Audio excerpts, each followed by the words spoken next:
real man doesn't deliver on a Sunday. If you don't like that, you don't like NBA basketball. Anthony for three. Bang! J.R. Smith! We just saw men fly. LeBron James with no regard for human life. Cleveland! This is for you! What's going on, everybody? Welcome back to another episode of Coast to Coast. I am Ronan Gaine, and joining me, as always, Chris Nambu. Thank you so much for making this podcast your first go-to for NBA coverage. Remember, we are free and available on all platforms, and if you're listening on Spotify, give us that 5-star review, give us a follow. You're watching on YouTube, subscribe to our channel, give us a like, give us a comment. Do what you can to help us grow and keep providing that top list content that you all love so much.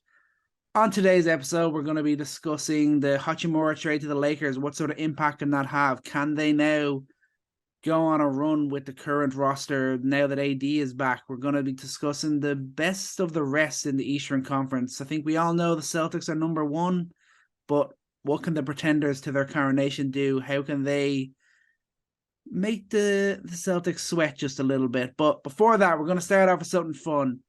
Myself and Chris are going to draft teams, but only using centers. We're talking all-time centers, but we got to draft a starting five: point guard, shooting guard, small forward, power forward, and a center. Which centers can actually rotate, who could play different positions? Going to find out here. I'm being nice. I'm giving Chris the first pick in the draft. Chris, let me have it. Who's your guy? This is such a paradox to all the talk we have about positionless basketball, forcing me to pick all centers and then making me assign them positions. This is a pre-triggering conversation before we have to pick all NBA teams and such. And the center position is so hard to pick just for all stars, all NBA. So I guess we get to list everyone. But this is interesting because we have to go all time, so people got to know their history. You gotta know who to go for, and this is gonna upset a lot of people who love the classics, love the greats. But if I'm picking a playmaker, I need a guy to build around. I need someone I'm gonna put the ball in his hands, and he's gonna make the right plays for not just himself but everybody.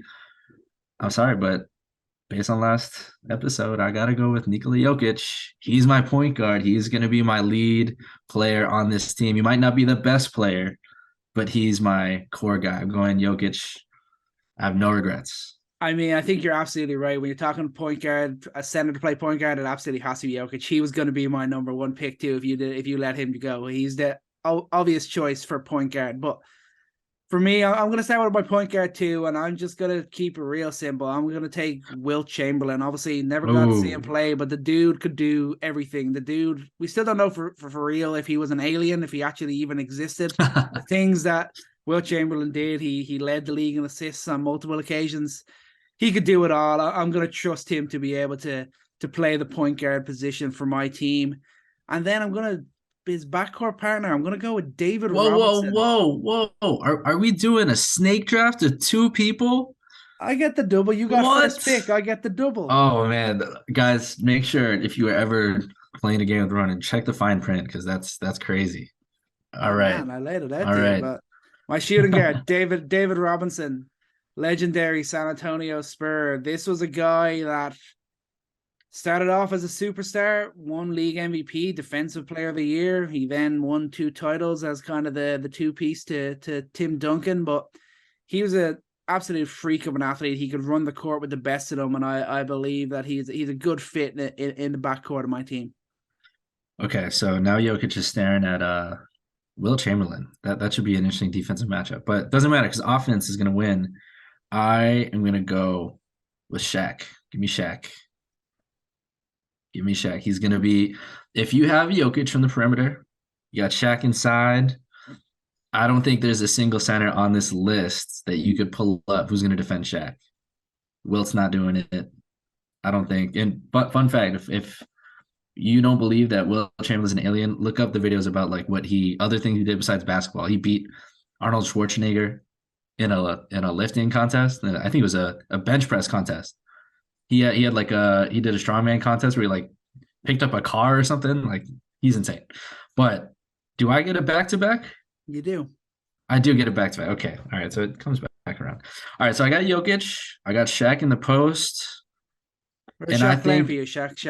Shaq playing your center or playing power forward? I believe in positionless basketball, Ronan. But if you're forcing me to say, I'm gonna put him at the center position. Okay. And I'm putting Dirk at the wing. Give me Dirk Nowitzki as my third pick. Offense is picking up. I'm gonna let you take Dirk as a center. I think he's a bit more of a four, but I suppose I'll let you take Dirk. Listen, he played a lot of minutes at the five. Played a lot of minutes at the five. You got him in at your four. Is that what you're going with? He's my 4-3. He's my wing. Yeah. Okay. And now I'm going double again, and then we'll both do our last pick. Okay, you good with that? You all right Yes, with that? I'm okay. I'm okay. All right. So I think my center is gonna have to be the greatest winner of all time, Bill Russell. Mr. Russell himself. I mean, probably the best rebounder ever, maybe outside of Wilt. He's right up there. He averaged 22.5 rebounds for his career. Just ridiculous. He's not going to hog the ball too much, which is great. He's just going to be there for defense and for rebounding. And I think that's a pretty good mix when I've got guys like Wilt Chamberlain and David Robinson, when they got a guy that's just going to be there to do the dog work. And then at the who am I gonna go with here? It gets tough now, but I think for my small forward, I'm gonna take Joel Embiid just to give me that little bit of versatility. He's not the greatest 3-point shooter or anything by any means, but I need a little bit of versatility, so I'm gonna take Embiid at my small forward. Embiid at your small forward. We got Embiid and we got Jokic in an all-time draft here, showing our age a little bit. But modern day game, they need that, you know. I wasn't sure you were gonna pick if you're gonna go with Russell or with like Olajuwon or Mutombo, just to get a defensive guy in there. But yeah, rest in peace, Bill Russell, one of the greatest players of all time. If you're going with Embiid at the wing, I gotta keep the floor spaced. I'm focusing in on offense here. Jokic knows what to do with the ball. He's going to get the ball to Shaq in the post. But if we need to run some team offense, we need some shooters. And why not the greatest 3-point shooting center of all time in Karl-Anthony Towns? That's my one weird pick here. Is he one of the greatest centers of all time? No. But you're forcing my hand here. I need a shooter, and I need a good shooter. And I get another pick, right? Mm-hmm. Okay. Tim Duncan. Am I allowed to pick Tim Duncan? No way you're not having Tim Duncan. Tim Duncan's not a center. No way is Tim Duncan a center. Get out of here. Okay. Oh my. All right. We needed. All right. We need a little more fine print. He did play minutes as a center plenty of times, very often. What position when you think Tim Duncan, what position do you think? Well, what position did he play when Matt Bonner's on the floor? Answer what I just said. What position do you think of when you think of Tim Duncan? A big. He's a big. Power forward. He's a big. Positionless basketball. This will be an obsolete podcast by a few years, even though most of our podcasts are obsolete within 24 hours. All right. If you're forcing me to, can I pick Kareem? Obviously, I can pick Kareem. Give me the skyhook. If you're not gonna give me Tim Duncan, give me the skyhook. Give me Kareem Abdul-Jabbar, greatest scorer of all time, and I think that's a wrap. I don't know how you're going to defend this team. Well, it is going to be tough for me. I think I have no choice but to go with Hakeem the Dream. I think athletically he could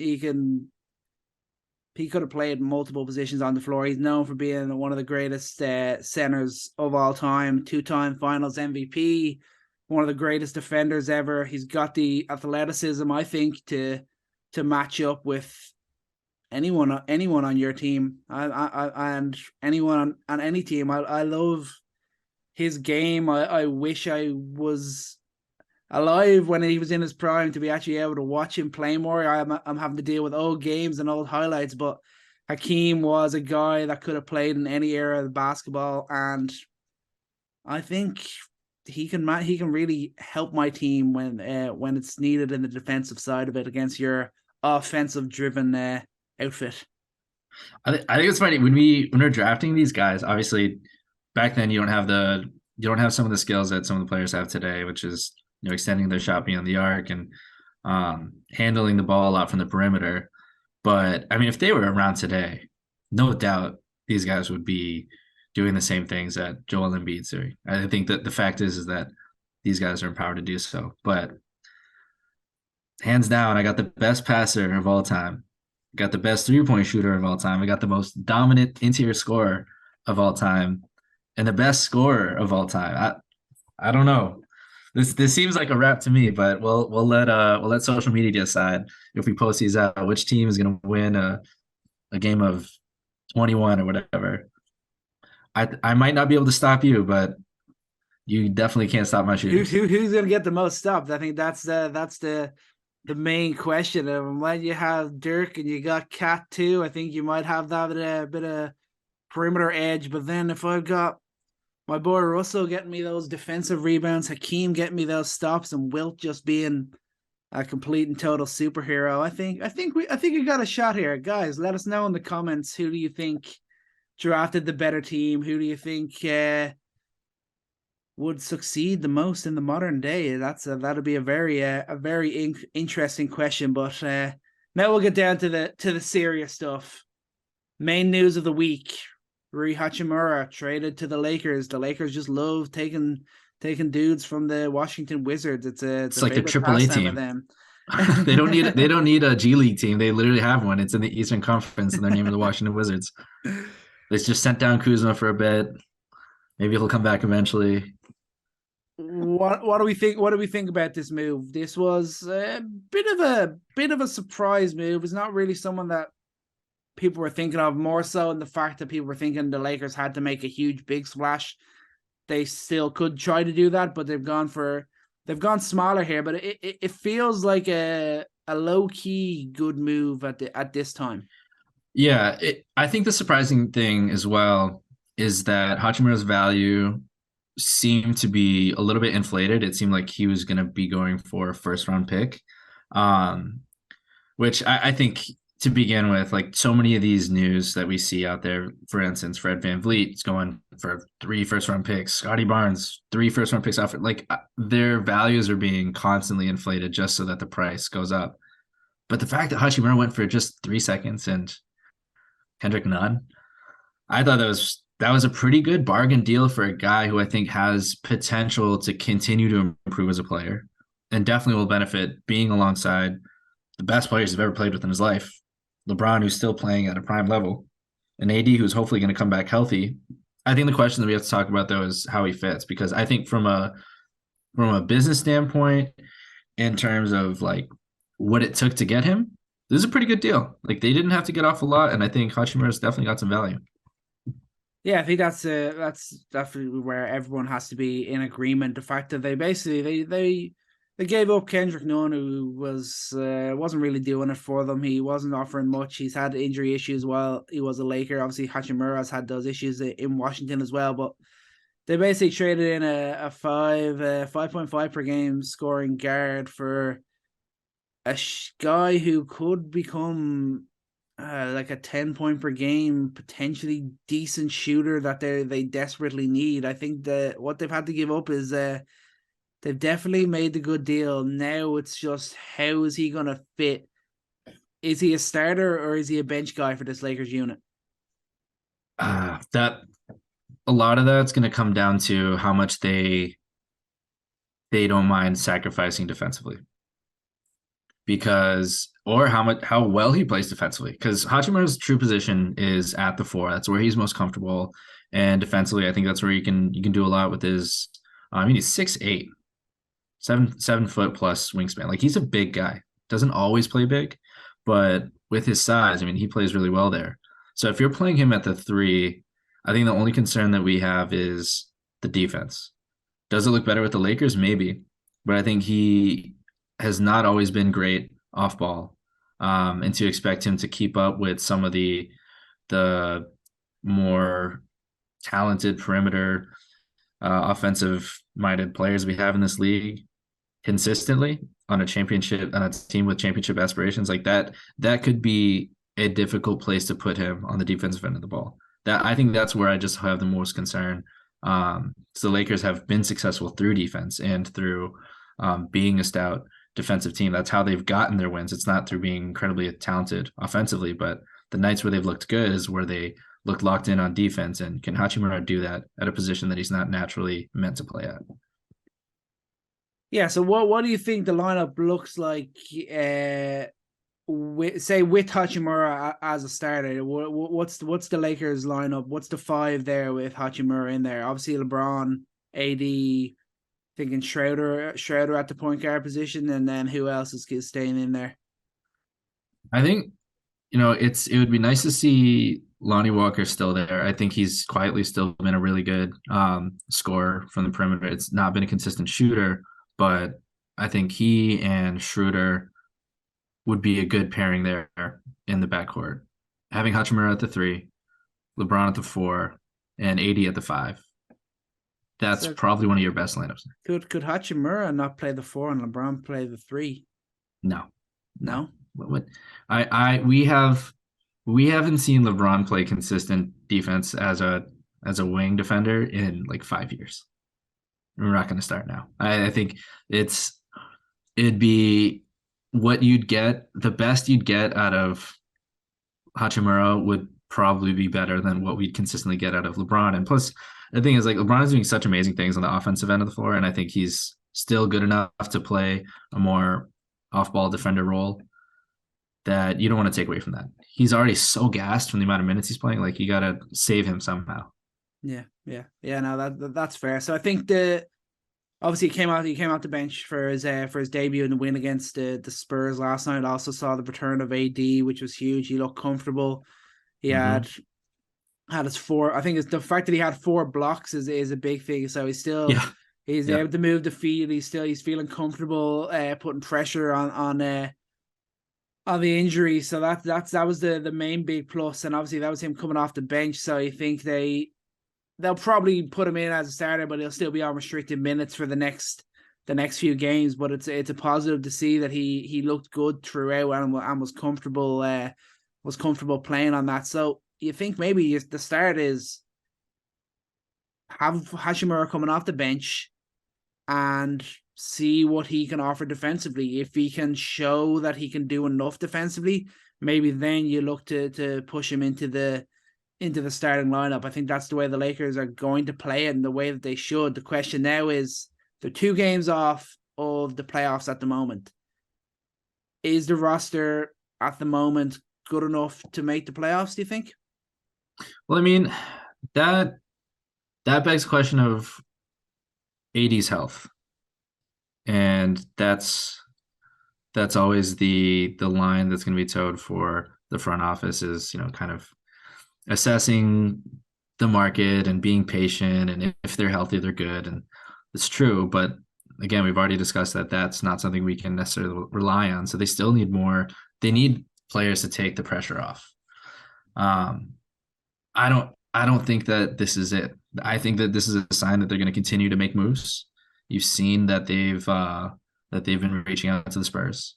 You've seen some potential rumors about them reaching out to the Raptors, and this is not a tight-lipped organization. I think things get leaked because they're actually making calls, and that's a good thing. I think there's actual movement for them trying to make a realistic move here. But the thing is the wording that front office uses is a little bit sketchy.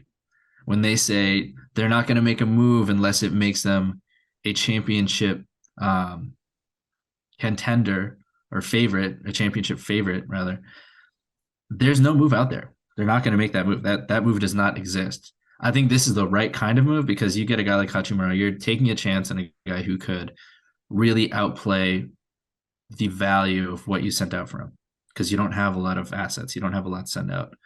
But Hachimura is like a Band-Aid on a massively hemorrhaging, almost dead person. Like they need more than Hachimura. I think he does a lot to help with spacing the floor. But let's even talk about that. Let's talk about his offense a little bit. because I I think there's a bit of nuance to understand his game and how it will impact the Lakers, because I think we so often just think about, can he shoot, can he shoot, can he shoot? And the answer is kind of.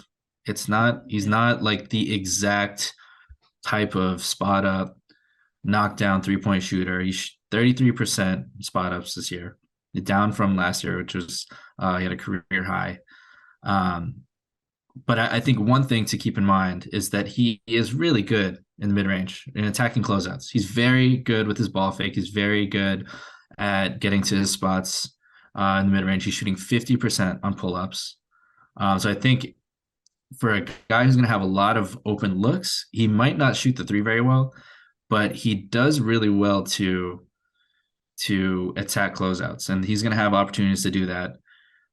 But it'll be interesting to see if that is going to fit with a team that doesn't have the best spacing already. Teams are still going to be letting him shoot. They're still going to let him fire away from three, but maybe he gets better with that, with more consistent minutes in a different scenario. That could change. He did look better last year from three, but that's not something that you're going to expect from him right away. Yeah, I don't think that's obviously that's kind of the potential there. That's probably something the Lakers were definitely looking at when they went to make the move. But I think obviously we'll see he could thrive in the major. Like you're saying, that he is in a role where he's coming off the bench more. He might not playing as many minutes alongside AD and LeBron. He might be playing with Russ, and the two of them kind of have that sort of game where they're playing in the mid range. And then when he's on the floor with LeBron and AD, that's when you'll see him out on the perimeter and shooting the three more. And he's gonna get more open looks. He's gonna get better looks playing on this Laker team than he did playing in the Washington team. So I think, especially over the next kind of month or so, or maybe even the next couple of weeks, just ahead of the deadline, they'll be trying to work that and seeing what he can do, and seeing if there's another move that needs to be made, or if his shooting can kind of show enough to be able to believe that he can do enough that they don't have to make another kind of similar move. I'm not saying he's the answer. They don't have to make a blockbuster move, which they still probably do need to do, which is not there.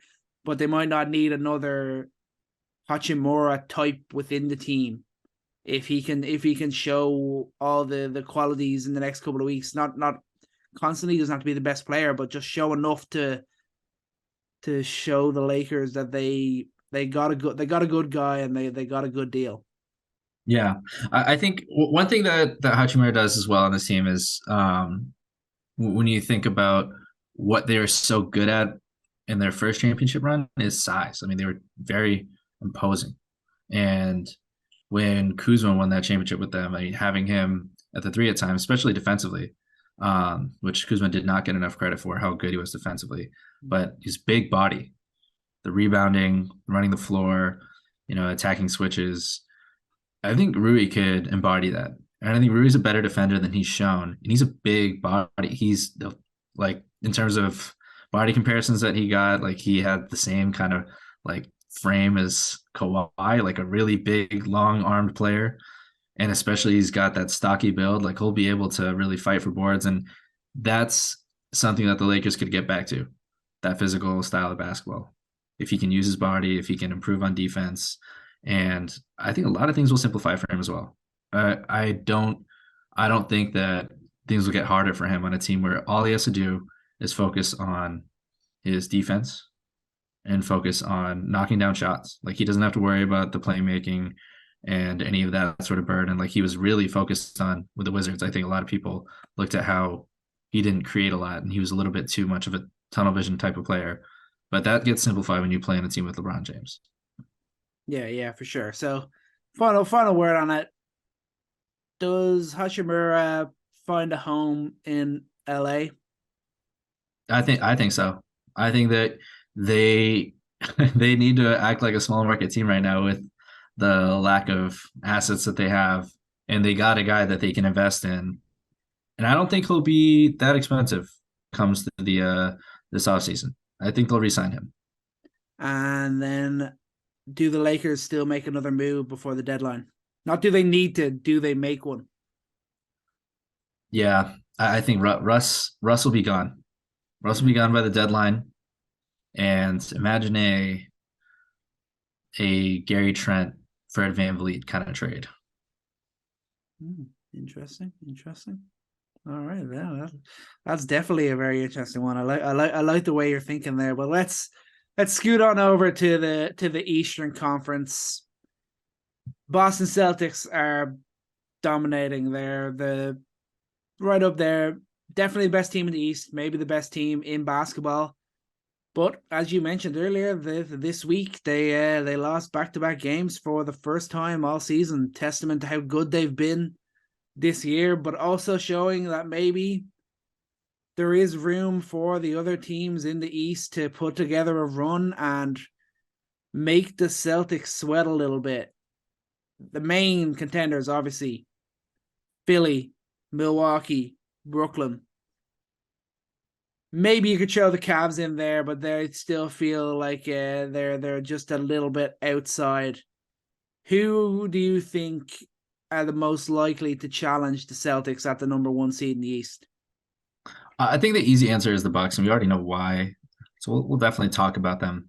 But I think the one answer that has surprised me the most, that I don't think enough people have paid attention to, which is fascinating to me, is the Nets, the team that we paid the most attention to for all the wrong reasons over the past couple of years, for very good reasons, should be talked about right now. They ever since Vaughn took over, this might be outdated by a couple of days now, but they are 27-12.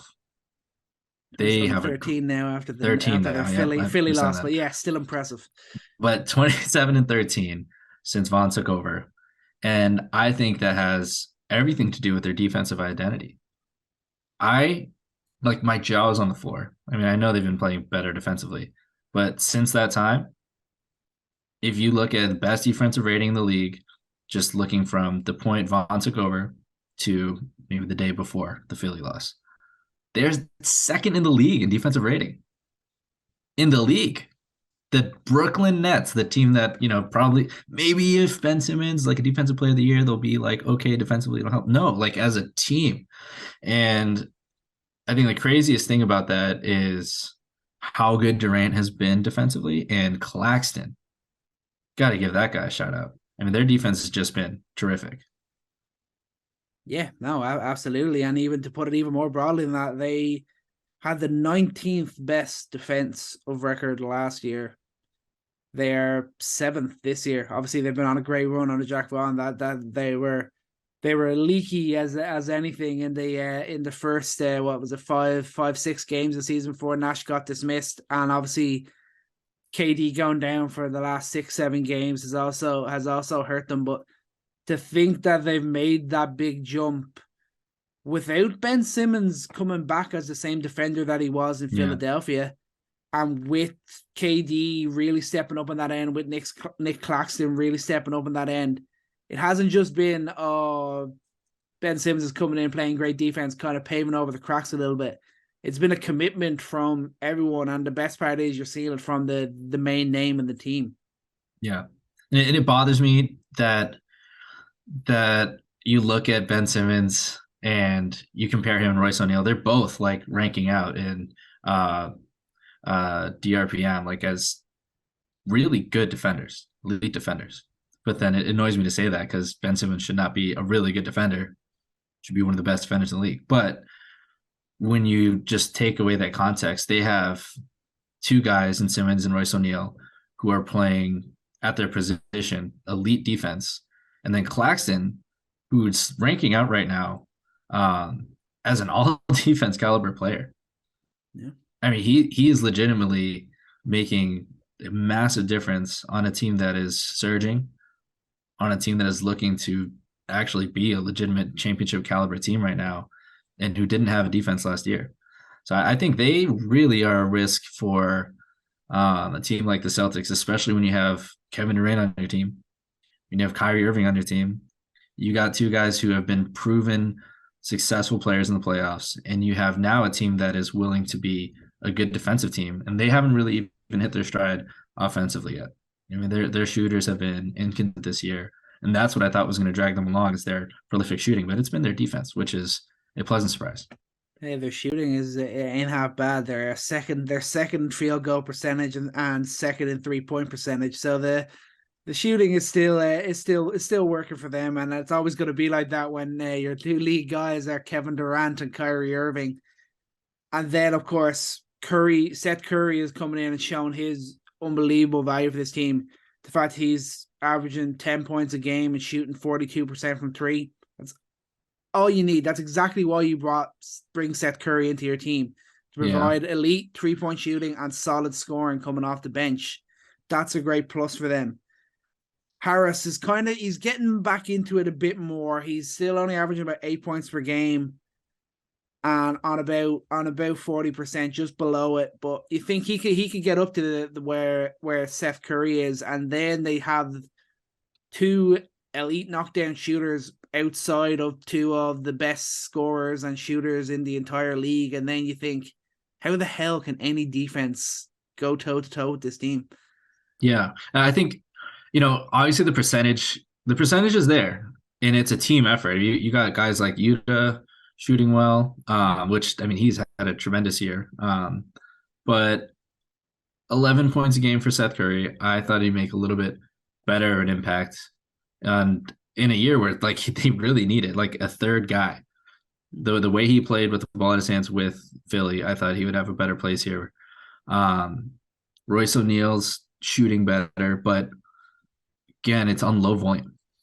And you look at Joe Harris, he's only averaging 8 points a game. I mean, that's a guy you gave a lot of money to shoot a lot more. Mm-hmm. So when the attempt, the percentage is definitely there, the shooters are efficient, but you'd love to see a little bit more production from one of them. So it's always by committee, and that's a good sign for this team that someone's going to step up. But when the playoffs come, there needs to be a clear guy. And one guy that I've been waiting to see if he might step up while Durant is gone is TJ Warren. He's a guy that had a really, really, really big moment in the bubble, and he looked like he was coming into his own. And he's got a chance now that he's getting healthy and he's getting to the rotation, he's getting more minutes, that maybe he's going to be able to show something. And that's someone to keep an eye on offensively, as Durant is probably going to be out until after the All-Star break. And he has a position here to, maybe show that he belongs in this rotation and he could contribute to a playoff run. Yeah, absolutely. That's why they have him here. He was kind of a forgotten guy, but also the memories are still there. People remember what he did in the bubble. People remember why the Nets brought him in. But I think he just needs time. I think you can only really judge it maybe when we get around to maybe the end of February, start of March. That's when you really start to think he's had enough time out there. It's time to kind of see him show that he can get back to somewhere close to the level that he was at before the injury. One of the most disappointing guys for me for the Nets is, I'm not going to say Ben Simmons, don't worry. It's Patty Mills. He's only averaging 5.5 points per game this year. He was double that last year, and he was a real spark plug for this team whenever he played last year. He's not getting the same minutes. He's not obviously getting the same opportunities, but you have to think that that's a bit on him as well and his overall form. It's not just a choice of the coach, because when he's playing at his best, you think he can be a guy that can be a spark plug scorer. He can be a guy that can shoot 40% from three. He can be a guy that could be in the conversation for sixth man of the year, but the Nets are just getting none of that out of Patty Mills this year. I think probably if you looked at a minutes perspective, why he has way less minutes, I think Yuta is a good answer for that. Yeah. If you look at the lineups they put out there, I think you'd rather have Yuta out there, who's shown to be an effective shooter, and this guy just flies around the court. Defensively, he's always there. On the break, he's always there. Rebounding, he's always there. And Patty Mills, I mean, he's just not at the point in his career where he can really make any impact on defense.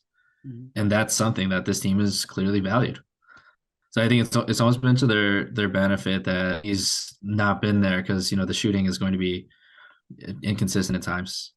And what you really need on this team is guys like Yuta, guys who are going to commit to team defense, guys who are going to commit to playing hard. And good on Yuta.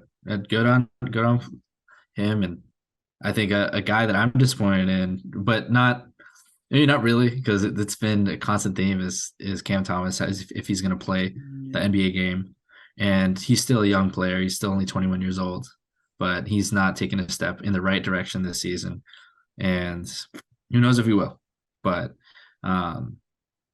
what the rest of this team has shown, though, has been very impressive.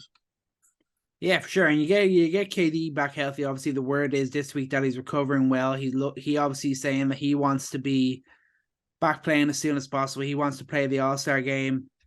If they can talk to him and maybe just convince him just to sit it out. I know he's had to sit out enough in his time that he's just like, no, I want to play, and you love to see that. But maybe on the whole, it'd be better if they just give him that extra bit of rest rather than allowing him to play in the All-Star game, or even before. Even if they don't even bring him back before and let him play the All-Star game, I don't know if that's the right way to go with it. It's a difficult enough situation, but they get him back healthy, and what the rest of this team is doing, they've got Kyrie Irving playing like Kyrie Irving again this year, not having to, obviously had to deal with issues earlier in the season, not to the same extent of last year. Kyrie Irving is still crazy as hell, but the dude can freaking hoop. The dude is a baller, and you think the Celtics annihilated the Nets last season in the playoffs. They made Kevin Durant look like an average player, but the way that the Nets have turned around this year, the form that Kevin Durant is in, you have to think that if they go toe to toe in a series again, it'll be at least 6 or 7 games. We'll see. I mean, they were really close games. I don't think it speaks to like how close those matchups were, and I think it went downhill pretty quickly in that series for them to have lost so badly. But I think the problem will continue to be if they can deal with Kevin Durant getting beat one-on-one, because that was the thing, is that Kevin Durant could be defended one-on-one at times, and that was something that you hadn't seen before. And Jason Tatum did an amazing job. Al Horford did an amazing job. And that'll be another thing to watch in the playoffs. But how we move on to the Bucks here? I think this is the shorter conversation, because I think the Bucks the team that did take the Celtics to 7 games last year. I think the Bucks look fine. I'm not worried about the Bucks at all. I think that it's good to be a slightly uninteresting team when you're this good, because nothing's incredibly wrong with this team. The shooting has been, I think, overblown. They're not efficient from 3 right now, but they're getting the attempts. They're getting the mix. They're at least creating the shots. And I think Chris Middleton being gone is a major part of that. But how have you felt about them? Do you feel less confident about them this season compared to last? Yes, only because the games that I've watched them, the lack of 3-point consistency does seem to be affecting them, especially against the better teams. Yeah, I've seen it against the Celtics. I've seen it against some of the top teams in the Western Conference. When they're in tight games and they need some 3-point shots to go down, it's just not there, and that's leading to losses for this team. And that's something we didn't really see before. Even before, when Middleton was out, you didn't think about it as much as it's being highlighted this year. But like you said, they're top 5 in 3-pointers made and 3-pointers attempted. They're just 17th in percentage. That's an issue. But can Middleton get back to health? That's the big question. That really does change it. I don't think it's a big as turn as everyone kind of thought of it as last year. Everyone was basically like, Middleton's healthy, the Bucks win the championship last year. That's everyone's thought. I don't think it's quite at that level this year. Looking at this team, even though we haven't really got to see Middleton yet. He's only played, I think, 9 games, and Giannis has missed some games, and he's still playing like the best damn player in the league. But I don't think team just doesn't feel quite at that level, but at the same time, they're kind of in that mold where you think their best form will only come post All-Star break. Yeah, I think they know how to pace themselves as well. I mean, this looks like a team that knows how to pace themselves. And I think we've already talked about Brook, but Brook being healthy is probably one of the biggest things that they can be happy about. Drew Holiday actually shooting decent from three this year's that's a good sign. And I'm just not worried about them. I the only thing I'm worried about is if Bobby Portis is not healthy and Chris Middleton is still getting his shot back. I mean, that is definitely going to be a problem. They don't have enough wing shooting on this team. And I think they haven't given really a chance to Beauchamp either. I think this is a guy that you drafted and the whole team was high on. And he's a guy that proves it when he gets time on the floor that he is a productive player. Like they need to mix things up too and experiment if he's a guy that can get in there. But they've never been I think like a fearsome 3-point shooting team. Yeah, Giannis is creating looks. When the way Giannis plays and the way the team is built to play around Giannis, they shoot the three when they feel they need to. They feel that they always feel in control in that style of them. But they're guys that are the shooters aren't showing it as well this year. Like Pat Connaughton, he's completely lost. Feels like he's completely lost his touch this year. Portis's percentage had been going down, and now he's going to be out injured. Hopefully, he's not out for too long, and when he gets back, he can get that going again. But it's been interesting the way it's kind of gone for them. They've gone from the 14th best defense in the league last year. Now they're 5th this year so far. But they were 3rd in offensive rating last year. This year, they're 23rd. They're 18th in points per game. Last year, they were 3rd. That's where you kind of think that's not really slowing down. That's kind of a pretty decent sized swing in the way that this team is playing. Is it just all down to Chris Middleton not being there? I don't know. I think that has a lot to do with it. You watch a Bucks game and sometimes it's kind of messy. Like there's not a lot of flow because when you don't have Giannis out there and you have Drew Holiday. Drew Holiday is a great point guard, and he's not a shot creator. And they don't have a shot creator on the floor. There's no one out there that you can hand the ball to and say, go get a bucket, go create something. Drew Holiday looks great alongside a guy like Chris Middleton because he can do that. And there's so much they can do between those two guys when Giannis isn't on the floor. But I think this season, what explains that is how they've changed their focus defensively. And they continue to be a very good 3-point defending team. And I think that's probably just something that they switched up this season. It's just a new point of emphasis. And also when you have Brook Lopez looking this healthy, defending the rim, like they're going to be a top 5 defense throughout the rest of the year with him there, with Giannis, and with all of their focus now on trying to get rid of all the threes and just give time. Just give time to Chris Middleton. Like that's what it comes down to for this team is if Chris Middleton is healthy and he is able to get back to his form last year, season before that, like I can't wait to see that matchup between them and the Celtics. So I think Tatum's learned a lot from last season. You've seen him level up this season. You've seen his patience this year really step up. And I think he's going to face this team in a very different way than he did last year. But I don't think they've taken a step back. I'm not worried about them for the rest of the season. I suppose if you're stopping your opponent from making threes like the Bucks are doing, they don't need to make as many themselves. I suppose you could Yeah, you could also exactly the math maths. You could also look at it that way. But the final team then, that it's the current number 2 seed in the Eastern Conference. My pick at the start of the year to win it all, the Philadelphia 76ers. They are playing their best basketball. And I don't know how long. Definitely their best basketball under Doc Rivers. And it's the full team. It's not just the superstars paving the way. They are getting a lot from the bench. They're getting a lot from other guys within their starting five.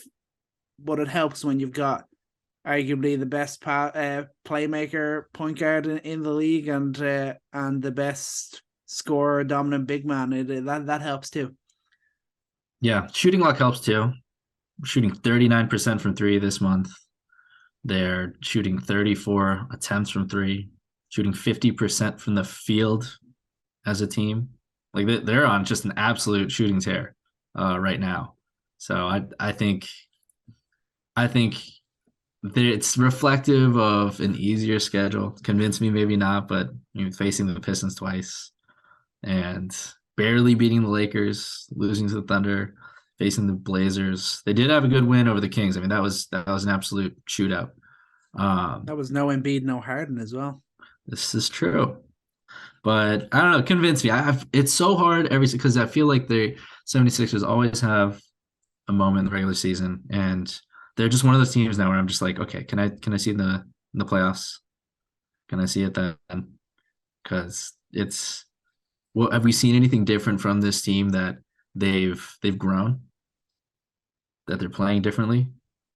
That they're playing good defense? I mean, they are a top 10 defense. I think it's been exaggerated. PJ Tucker's impact. People are going way in on him because of all the games where he's gone like 0-0. He's gone like 0 points, zero rebounds, 0 assists. He's had a few games or in and around that, and people are kind of saying, like he's nothing, but you have to think that he's having a pretty positive impact on this defense. It's not just Embiid and Harris that are keeping this together, because Harris has obviously played 46 games, and Tucker's played 42, but Embiid has missed plenty of games.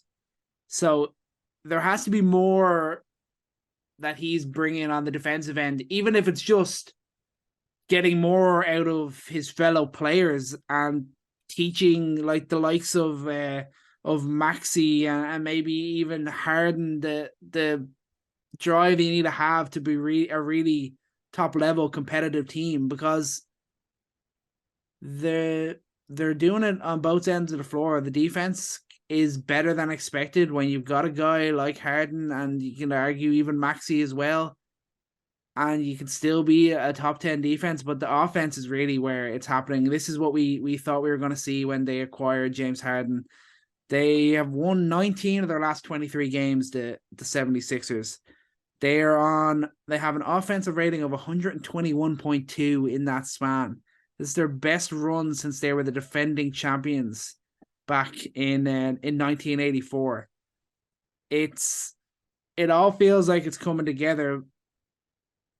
And like I said before, it's not just the stars. They're getting a lot out of George Niang. Milton's averaging 10 points off the bench. Melton's averaging 11 points. Since Maxey has come back in, he's looking great. They've got 5 players shooting above 30% or above on three, and they're all making at least 2 a game. Then you've got the big dog, Joel Embiid, right up there, top 2 in scoring in the entire league. He looks so dominant whenever he plays. And you kind of think, if this defense can hold up, what's stopping this Philly team? Like they feel like, in my head, they kind of have the perfect makeup of a team if the defense can hold up, because they've got the dominant superstar, Joel Embiid, the big man, can do whatever his team needs him to do to win a game. Then you've got an elite playmaker who's back shooting the 3 well, who can score when he needs to in James Harden. And then you've got that spark plug scorer, Tyrese Maxey.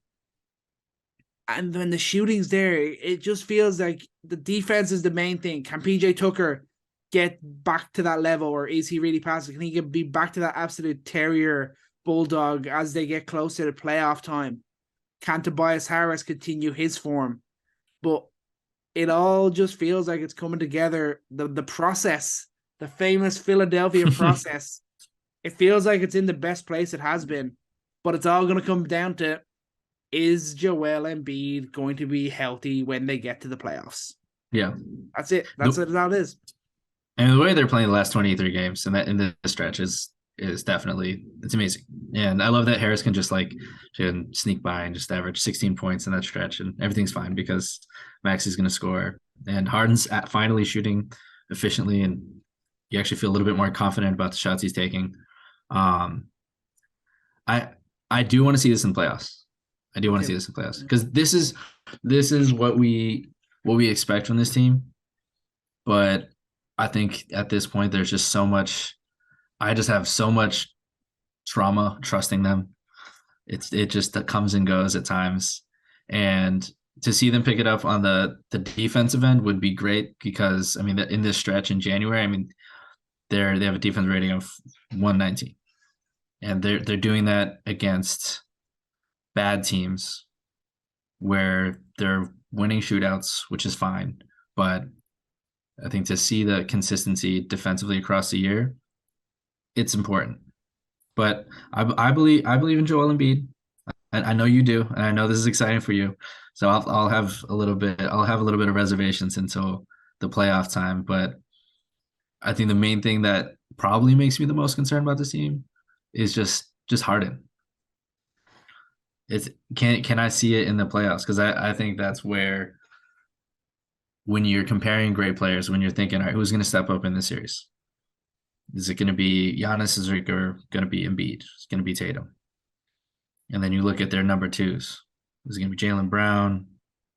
It's going to be Chris Middleton, Jrue Holiday, Kyrie.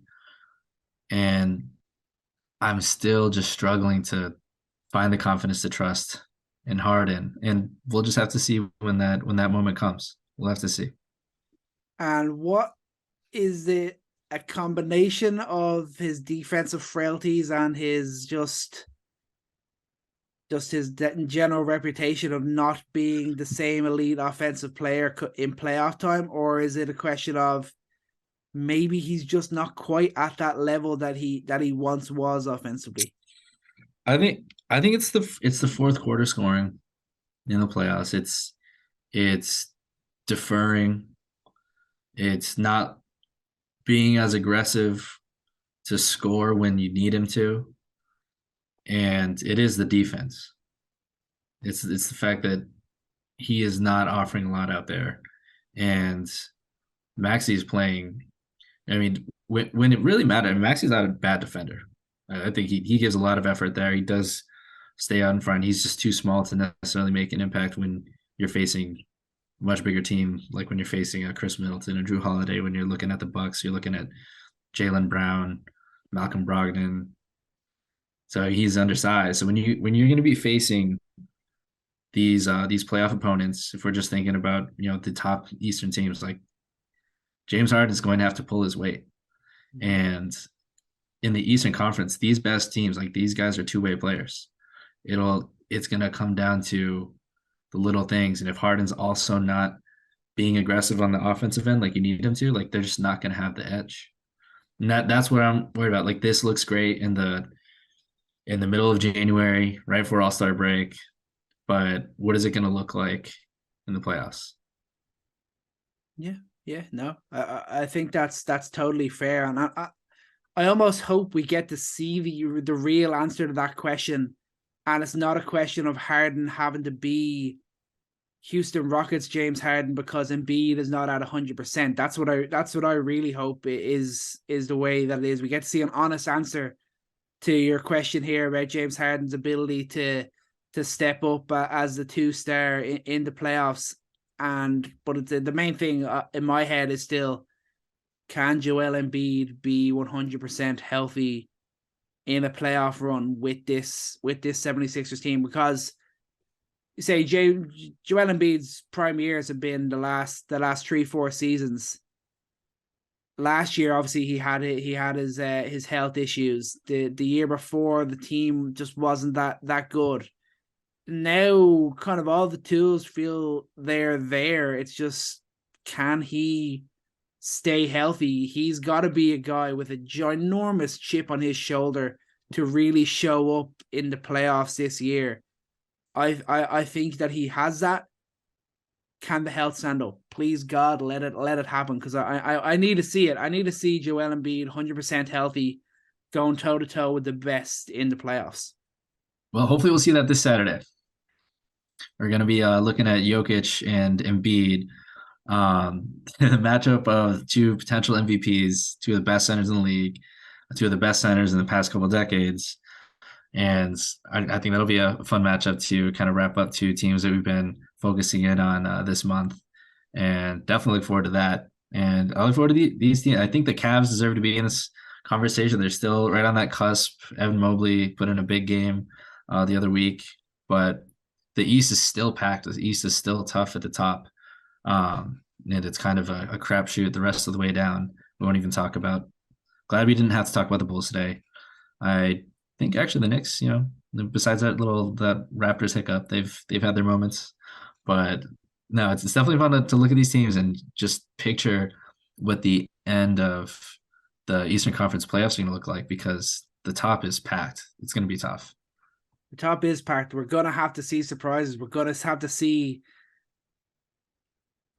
teams that believe that they are title competitors meeting earlier in the playoffs than they would have expected. But that's why we love the NBA. That's why the East is so good this year, and that's why the NBA as a whole is so good this year.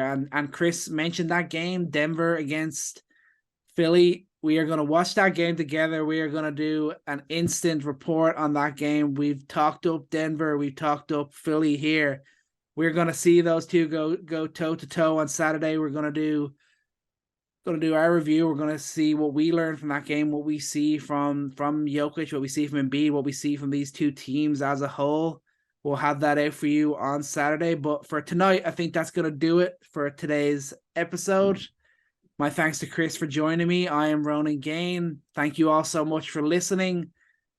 Glad you stuck with us. And please remember, you like what you see and you like what you're hearing, follow, subscribe. Give us that motivation to keep making this great content. We need it. And remember, take every shot and love every moment. Peace.